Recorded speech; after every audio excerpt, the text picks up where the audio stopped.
नमस्कार दोस्तों, मैं अभिषेक सिंह दाकरे। आप देख रहे हैं मेरा खास प्रोग्राम मेरे चैनल वाला पर। जय हिंद। सबसे पहले ये क्लिप देखो। भारतीय स्वतंत्रता सेनानी के जिनके साहस, बलिदान और शौर्य की गाथा आज भी देश भर में गाई जाती है। शहीद आजम कहे जाने वाले इस वीर पुरुष ने न केवल ब्रिटिश सरकार के खिलाफ हथियार उठाया, बल्कि अपनी कलम की ताकत से भी इन्होंने ब्रिटिश सरकार के छक्के छुड़ा दिए। महज 23 साल की उम्र में ब्रिटिश सरकार को घुटने टेकने पर मजबूर कर देने वाले और भारत माता की जय जयकार करते हुए खुशी खुशी फांसी का फंदा चूम लेने वाले वीर भगत सिंह किसी परिचय के मोहताज नहीं है। इन्होंने देश के बच्चों में मातृभूमि के लिए प्रेम और बलिदान की भावना को जागृत करने का कार्य किया था। महान क्रांतिकारी भगत सिंह का अल्प जीवन काफ़ी प्रेरणा देने वाला है और आज की कहानी में हम इन्हीं महान क्रांतिकारी भगत सिंह के जीवन के बारे में जानें। तो चलिए शुरू करते हैं भगत सिंह के प्रारंभिक जीवन से। Early life Bhagat Singh. दोस्तों, भगत सिंह का जन्म 27 सितंबर 1901 पंजाब के लीलपुर जिला के बंगा नामक गांव के एक सिख परिवार में हुआ। इनके जन्म के समय इनके पिता किशन सिंह और चाचा अजीत तथा स्वर्ण सिंह कॉलोनाइजेशन बिल का विरोध करने के कारण सजा काट रहे थे। भगत सिंह का पूरा परिवार भी भारत की आज़ादी के संघर्ष में शामिल था, इसलिए इनका बचपन स्वतंत्रता सेनानियों के बीच गुजरता और भगत सिंह के मन में भी छोटी उम्र से ही देश की आज़ादी का सपना घर गया। भगत सिंह अपनी माँ विद्यावती गौर की आंखों का तारा हुआ करते थे। इन्होंने अपनी माता से बुद्धि, कौशल, संवेदनशीलता, सहानुभूति और अंतर्ज्ञान जैसे गुण सीखे तथा अपने स्वतंत्रता सेनानी पिता से प्रेरित होते हुए इन्होंने अपने अंदर साहस, बलिदान और देशभक्ति की भावनाओं को विकसित किया। देशभक्ति की इसी भावना की झलक हमें उनके बचपन की देखने को मिलती है। दरअसल नन्ही भगत सिंह अपने पिता को खेत में आम की गुठलियों को बोते हुए देखा। अपने पिता को ऐसा करते हुए देख भगत सिंह उनसे प्रश्न किया कि वो क्या कर रहे हैं। जवाब देते हुए उनके पिता ने कहा कि वो गुठलियां बो रहे हैं और आगे चलकर पेड़ बनेगा और उन्हें बहुत सारे आम प्रदान करेंगे। अपने पिता की इन बातों को सुन भगत सिंह फौरन अपने घर गए और वहां से एक बंदूक लेकर आए और उसे बंदूक को बीज की तरह मिट्टी में दबाने लगे।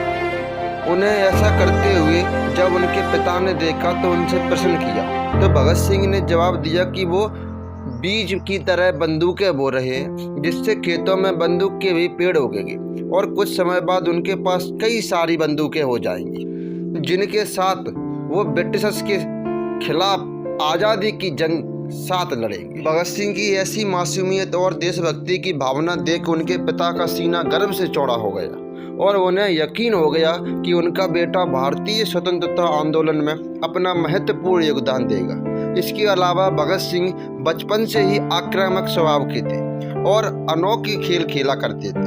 जब वह 5 साल के थे तो अपने साथियों को 2 अलग अलग ग्रुप में बांट देते थे और फिर आपस में एक दूसरे पर आक्रमण कर युद्ध का अभ्यास करते थे। इस तरह का युद्ध अभ्यास भगत सिंह के भारतीय स्वतंत्रता आंदोलन में भाग लेने के उद्देश्य से किया करते थे। भगत सिंह के हर काम में उनके वीर, धीर और निर्भीक होने का प्रमाण मिलता है। यह बचपन से ही हर किसी को अपनी तरह आकर्षित कर लेते थे। जब इनकी दीक्षा शिक्षा की बारी आई तब इन्होंने लाहौर के ब्रिटिश हुकूमत के स्कूल में दाखिला लेने से साफ मना कर दिया और अपना एडमिशन दयानंद एंग्लो वैदिक स्कूल में कराया। भगत सिंह पढ़ने में काफ़ी होशियार और तेज हुआ करते थे। इन्होंने अपनी कोर्स बुक्स के अलावा देश विदेश की कई मशहूर किताबों का अध्ययन भी किया।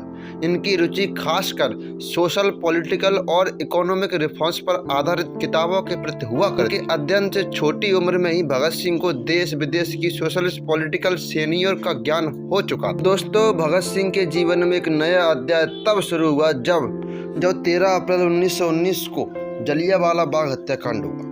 भगत सिंह इतने आहत हुए कि अगले ही दिन पैदल अमृतसर की ओर चल पड़े।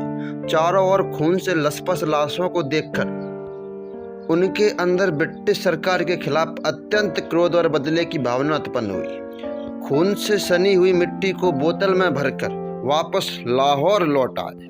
यहाँ आने के बाद उन्होंने ब्रिटिशर्स को भारत से मार भगाने का प्रण लिया। वही शुरू के दिनों में भगत सिंह महात्मा गांधी के एक बड़े प्रशंसक के रूप में जाने जाते थे। उन्हें यह पूर्ण विश्वास था कि गांधी जी अपने अथक प्रयासों से देश को आज़ाद करवा लेंगे। इसलिए जब महात्मा गांधी ने नॉन कोऑपरेशन मूवमेंट लॉन्च किया तो सभी देशवासियों की तरह भगत सिंह ने भी आंदोलन में बढ़ चढ़कर हिस्सा लिया। भगत सिंह खुलेआम अंग्रेजों को ललकारते थे और गांधी जी के कहने पर ब्रिटिश सरकार द्वारा छपी गई किताबों को जलाया कर देश भर में नॉन कोऑपरेशन मूवमेंट को फुल सपोर्ट मिल रहा था और सबको यह आशा थी कि जल्दी ही ब्रिटिशर्स भारत छोड़कर चले जाएंगे। परंतु जब चोरी चोरा कांड के कारण महात्मा गांधी ने इस आंदोलन को वापस ले लिया तब भगत सिंह इस फैसले से काफ़ी निराश हुए और इसी के बाद उन्होंने क्रांतिकारी मार्ग को चुना। उन्हें इस बात का एहसास हो चुका था कि नॉन वायलेंस या पीसफुल टैक्टिक्स से भारत कभी भी स्वतंत्र नहीं हो सकता। और यहीं से शुरू होता है भगत सिंह के साहस और बलिदान की कहानी।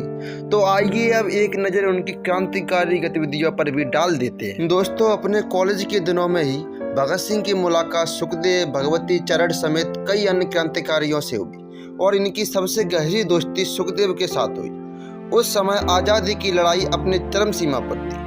आपको बता दें कि ये वो दौर था जब अंग्रेज शासकों भारतीयों के खिलाफ अत्याचार बढ़ रहा था। ये सब देखकर भगत सिंह ने अपनी पढ़ाई छोड़ दी और खुद को स्वतंत्रता संग्राम में पूरी तरह समर्पित कर दिया। इसी दौरान इनके घर पर इनकी शादी की बातें भी शुरू होने लगी थी, परंतु भगत सिंह ने शादी के प्रस्ताव को यह कहते हुए ठुकरा दिया, यदि मैं भारत की आज़ादी से पहले विवाह करूंगा तो मौत ही मेरी दुल्हन हो। शहीद आजम के इस फैसले से उनके माता पिता को काफ़ी आहत हुई, परंतु वे भगत सिंह के देश प्रेम के जज्बे के आंगू बेबस थे। यह फैसला लेने के बाद भगत सिंह कानपुर की ओर चल पड़े। देश की आज़ादी के लिए भगत सिंह सभी युवाओं को जागरूक करना चाहते थे, लेकिन हर युवा तक ये संदेश पहुंचाने के लिए उन्हें किसी माध्यम की ज़रूरत थी। इसके लिए भगत सिंह ने ईयर 1926 को लाहौर में कीर्ति किसान पार्टी ज्वाइन कर ली और इसी पार्टी द्वारा प्रकाशित मैगजीन कीर्ति के लिए काम करने लगे। शुरुआत में भगत सिंह ने ब्रिटिशर्स के खिलाफ आक्रामक लेख लिखे और पैम्पलेट की छपाई और ज़्यादा से ज़्यादा लोगों को ब्रिटिशर्स के खिलाफ बगावत करने के लिए इकट्ठा करना शुरू कर दिया। इसी दौरान भगत सिंह ने खुद की एक पार्टी का भी गठन किया। इसका नाम उन्होंने नौजवान भारत सभा रखा। इस पार्टी का उद्देश्य था वर्कर्स और युवा किसानों को इकट्ठा करना, ब्रिटिशर्स के खिलाफ जंग छेड़ना। भगत सिंह को ऐसा करना ब्रिटिशर्स को रास नहीं आ रहा था और 1927 में ब्रिटिशर्स पुलिस ने उन्हें हिरासत में ले लिया। कोर्ट में इनकी पेशी की गई और 60,000 रुपये देकर भगत सिंह के पिता ने उनकी जमानत कराई, परंतु इसके बावजूद भगत सिंह ने ब्रिटिशर्स के विरुद्ध आक्रामक लेख लिखने बंद नहीं की। इसके बाद 1927 में काकोरी कांड को अंजाम देने वाले हिंदुस्तान रिपब्लिकेशन संगठन के कुछ क्रांतिकारी को ब्रिटिश द्वारा सजा सुनाई गई, जिसके तहत राम प्रसाद बिस्मिल समेत 4 लोगों को फांसी और 16 लोगों को आजीवन कारावास की सजा सुना दी। इस पूरी घटना के बाद हिंदुस्तान रिपब्लिकेशन संगठन को भारी आहत और क्षति हुई और उनकी नींव डगमगा गई। ऐसे में जरूरत थी कि पार्टी का नवनिर्माण करने की। इसी दौरान इस संदर्भ में भगत सिंह ने हिंदुस्तान रिपब्लिकेशन संगठन के प्रमुख चंद्रशेखर आजाद से मुलाकात की और उन दोनों ने मिलकर नौजवान भारत सभा और हिंदुस्तान रिपब्लिकेशन संगठन को मर्ज करने की योजना बनाई। इसी के तहत सितंबर 1928 में दिल्ली के फिरोजशाह कोटला मैदान में एक सीक्रेट मीटिंग की गई और दोनों पार्टी का विलय कर दिया गया और इस पार्टी का नाम बड़े ही विचार विमर्श के बाद हिंदुस्तान सोशलिस्ट रिपब्लिकेशन संगठन रख दिया। इसी दौरान साइमन कमीशन का भारत में आगमन हुआ और पूरे देश में इसका विरोध किया गया। लाहौर में ऐसे ही एक विरोध प्रदर्शन को लाला लाजपत राय लीड कर रहे हैं। यह लोग साइमन गो बैक के नारे लगाते हुए आगे बढ़ ही रहे थे कि पुलिस ने लाठीचार्ज शुरू कर दिया। इस दौरान लाला लाजपत राय के सर पर लाठी पड़ने से वह गंभीर रूप से घायल हुए और हॉस्पिटल में उन्होंने यह कहते हुए दम तोड़ा कि उनकी मृत्यु ब्रिटिशर्स के ताबूत पर आखिरी कील साबित हो। अपने गुरु लाला लाजपत राय और अन्य पार्टी के मेंबर्स की मृत्यु के कारण भगत सिंह को गुस्से के 7वें आसमान पर था और वे किसी भी तरह ब्रिटिशर्स से बदला लेना चाहते थे। इसके लिए उन्होंने चंद्रशेखर आजाद, राजगुरु और कुछ अन्य क्रांतिकारी के साथ जेम्स स्कॉट की हत्या करने की एक गुप्त योजना बताई। बता दें कि जेम्स स्कॉट ने ही प्रदर्शनकारियों पर लाठीचार्ज का आदेश दिया था। योजना के मुताबिक जेम्स स्कॉट पुलिस थाने में तैनात था। उसके पास ही भगत सिंह और उनके साथी छुप गए और स्कॉट के थाने से बाहर निकलने का इंतजार करने लगे। और जैसे ही उन्होंने एक पुलिसमैन को थाने से बाहर आते हुए देखा, उन्होंने उस पर गोलियों की बौछार कर दी और वहां से भाग खड़े। और इस पूरे हत्याकांड में एक बहुत बड़ी गलती हो गई। दरअसल उनके साथी जयगोपाल ने स्कॉट की सही पहचान नहीं कर पाई और उनकी जगह स्कॉट की जगह लाहौर के सैंडर्स की हत्या कर दी। यह खबर पूरे भारत में आग की तरह फैल चुकी थी, जिसके बाद ब्रिटिश सरकार ने भगत सिंह और उनके साथियों को ढूंढने के लिए चारों तरफ जाल बिछा दिया था। हर जगह की पुलिस केवल उन्हें ही ढूंढने में जुट चुकी थी और ये भगत सिंह और उनके साथियों के लिए सबसे बड़ी समस्या थी। इसके लिए भगत सिंह ने एक योजना बनाई। भगत सिंह ने खुद को बचाने के लिए अपने बाल और दाढ़ी कटवा दी। एक सिख होते हुए भी ऐसा करना भगत सिंह के असीम देश प्रेम को दर्शाता है। इसके बाद भगत सिंह और राजगुरु ने स्वतंत्रता सेनानी दुर्गा भाभी से मदद मांगी। भगत सिंह एक जेंटलमैन के रूप में अंग्रेजी पोशाक और हैट लगाकर तैयार हो गए। दुर्गा भाभी उनकी पत्नी बनी तथा राजगुरु एक नौकर के रूप में रेडी हुए। यह तीनों अपना भेष बदलकर लाहौर स्टेशन से कोलकाता की ओर रवाना हो गए और 1 साल तक ब्रिटिश पुलिस सरदार भगत सिंह को अरेस्ट करने में नाकामयाब रही। पर फिर भी 1929 में भगत सिंह अरेस्ट हो जाते हैं और यह गिरफ्तारी भी ब्रिटिश पुलिस की कोई सफलता नहीं होती। भगत सिंह ने तो खुद ही अपने को अरेस्ट करा दिया था कि 1929 में सेंट्रल असेंबली में 2 बिल पास किए जा रहे थे, ट्रेड डिस्प्यूट बिल और public safety bill. Trade dispute bill जहां वर्कर्स के राइट किया जा रहा था, वहीं पब्लिक सेफ्टी बिल इंडिया में सोशलिस्ट और कम्युनिस्ट की एक्टिविटीज पर लगाम लगाने के लिए लाया जा रहा था। इंडियन नेशनल लीडर्स के विरोध के बाद भी ब्रिटिश गवर्नमेंट इस बिल को पास करने जा रही थी और इसीलिए भगत सिंह ने चंद्रशेखर आजाद, राजगुरु, बटुकेश्वर दत्त और सुखदेव के साथ मिलकर दिल्ली सेंट्रल असेंबली में बम ब्लास्ट करने की योजना बनाई। इस पूरी योजना में भगत सिंह किसी भी प्रकार का खून खराबा नहीं चाहते थे। वो केवल ब्रिटिश सरकार का ध्यान जनता की मांगों की ओर आकर्षित करना चाहते थे। इसी वजह से उन्होंने लो इंटेंसिटी बम ब्लास्ट करने का निर्णय लिया। यह बम किसी को मारने के लिए नहीं था, बल्कि उनके ही शब्दों में कहें तो बहरों को सुनाने के लिए ये ब्लास्ट जरूरी था। 8 अप्रैल 1929 को भगत सिंह बटुकेश्वर दत्त के साथ इंटेंसिटी बम और कुछ पंपलेट के साथ दिल्ली सेंट्रल असेंबली पहुंचे और असेंबली में घुसते ही उन्होंने खाली जगह देखकर बम फेंक दिया। बम काफी जोरों से फटा और पूरा असेंबली में धुआं ही धुआं हो गया। इसके बाद भगत सिंह ने अपनी पंपलेट को हवा में उड़ा दिया, जिस पर साफ साफ मोटे मोटे अक्षरों में लिखा हुआ था कि बहरों को सुनाने के लिए धमाका जरूरी है। बता दें, इस पूरी घटना में किसी को भी कोई क्षति नहीं पहुंची। धमाका काफी तेज हुआ था, जिससे अंग्रेजों के होश उड़ गए थे। दोस्तों, अगर भगत सिंह चाहते तो धुएं का फायदा उठाकर वहां से भाग सकते थे, परंतु उन्होंने ऐसा नहीं किया, बल्कि जोर जोर से पूरी असेंबली हॉल में इंकलाब जिंदाबाद का नारा लगाना शुरू कर दिया। भगत सिंह और उनके साथी वहां से भागने की कोशिश नहीं करते, बल्कि खुद को अरेस्ट करा लेते।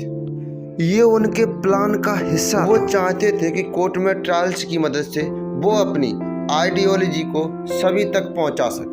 अरेस्ट करने के बाद ब्रिटिश गवर्नमेंट ने भगत सिंह के अरेस्ट 2 केस चला दिए, असेंबली बम केस और Lahore conspiracy case. Lahore conspiracy case Sanders की मर्डर के लिए था। आइए अब जानते हैं गिरफ्तारी के बाद वीर भगत सिंह के साथ क्या हुआ। Last movements of Bhagat Singh. दोस्तों, भगत सिंह ने जेल में भी अंग्रेजों के खिलाफ संघर्ष जारी रखा। उन्होंने जेल में अंग्रेजी कैदियों और जेल में भारतीय कैदियों के बीच होने वाले भेदभाव और उनके साथ हो रहे बुरे व्यवहार के खिलाफ आवाज। इसके साथ ही उन्होंने जेल में पॉलिटिकल बिजनेस के लिए उचित सुविधा देने की मांग। इसके लिए भगत सिंह और उनके साथियों ने जेल में ही 64 दिन की भूख हड़ताल कर दी। इस भूख हड़ताल से अंग्रेजी अफसर घबराने लगे, क्योंकि इतने लंबे समय तक जेल में और अन्न त्याग करने पर मृत्यु भी हो सकती है। लेकिन भगत सिंह का जोश, उत्साह और देश प्रेम बरकरार था। भगत सिंह जेल में रहकर भी आजाद। उन्होंने अपनी तमाम क्रांतिकारी गतिविधियों से जेल में रहते हुए भी ब्रिटिश पुलिस की नाक में दम कर रखा था। उन्होंने जेल के अंदर कैदियों को एकजुट कर आंदोलन तो किया ही, साथ ही युवाओं को जागृत करने के लिए लेख भी लिखे। इन लेखों के माध्यम से युवाओं को भारतीय स्वतंत्रता संग्राम में हिस्सा लेने के लिए प्रेरित करते थे। जेल में रहकर भगत सिंह ने दोबारा किताबें पढ़ना भी शुरू कर दिया और 2 साल में उन्होंने कम से कम 300 किताबें पढ़ डाली। इस बीच 7 अक्टूबर 1930 को सैंडर्स मर्डर केस के तहत भगत सिंह, सुखदेव तथा राजगुरु को फांसी की सजा सुना दी गई और 24 मार्च 1931 को इन्हें फांसी देने का निर्णय लिया गया। ब्रिटिश सरकार के इस निर्णय से पूरे भारत में शोक की लहर दौड़ गई और भारत के कोने कोने में भगत सिंह की रिहाई के लिए लोग प्रदर्शन करने लगे। बात अगर भगत सिंह की करें तो उन्हें फांसी की सजा का कोई डर नहीं था। उनके चेहरे की मुस्कान और हृदय का देश प्रेम अभी भी बरकरार था, बल्कि अब वो और भी ज़्यादा जोशीले हो चुके थे। देशभक्ति की उनकी भावना और भी बढ़ चुकी थी। वो खुशी खुशी अपने प्राण देने की आज़ादी के लिए भारत माता के आंचल में नौछावर करने के लिए तैयार थे, परंतु भारतीयों को इनकी फांसी की सजा मंजूर नहीं थी। देश भर में हाहाकार मच चुका था। जैसे जैसे 24 तारीख नज़दीक आ रही थी, लोगों का प्रदर्शन एक भयंकर त्रासदी का रूप धारण करने लगा था। जगह जगह दंगे होने लगे थे। ब्रिटिश को यह डर था कि कहीं भारत में इतना बवाल ना हो जाए कि उन्हें अपना यह फैसला वापस लेना पड़े, और इसलिए ब्रिटिश सरकार ने आनन फानन में भगत सिंह को फांसी पर लटकाने का निर्णय 24 की जगह 23 मार्च को कर दिया। दोस्तों, फांसी के कुछ दिनों पहले जब जेल अधिकारियों ने भगत सिंह से उनकी आखिरी इच्छा पूछी तो उन्होंने लेनिन की ऑटोबायोग्राफी पढ़ने की इच्छा जाहिर की। उनकी इस डिमांड को ब्रिटिश सरकार द्वारा मान लिया गया। 23 मार्च को जब जेल अधिकारी उन्हें लेने आए तो भगत सिंह ने उनसे कहा कि इस किताब का मात्र एक पन्ना पढ़ने के लिए बचा है। एक क्रांतिकारी अभी दूसरे क्रांतिकारी से भेंट कर रहा है, मुझे यह पन्ना पढ़ लेने दें। किताब पूरी कर लेने के बाद भगत सिंह जेल अधिकारियों के साथ खुशी खुशी अपनी मौत को गले लगाने चल पड़े। फांसी के तख्ते पर चढ़ने के बाद भगत सिंह ने अपने हाथ पर रस्सी बांधने और चेहरे को काले कपड़े से ढकने से साफ मना कर दिया। ब्रिटिशर्स ने उनके हाथों को तो नहीं बांधा, परंतु उनके सर को कानून के नियम अनुसार ढक दिया। उसके बाद भगत सिंह ने इंकलाब जिंदाबाद का जय घोष करते हुए शाम 7:33 पर अपने साथियों राजगुरु और सुखदेव के साथ फांसी के फंदे को खुशी खुशी चूम लिया। इस तरह भारत माता के इस वीर सपूत को वीर गति प्राप्त हुई, परंतु उनका देश प्रेम, उनकी विचारधारा और उनकी जज्बे की कहानी आज भी भारत के कोने कोने में बड़े ही उत्साह और गर्व के साथ गाई जाती है। कंक्लूजन।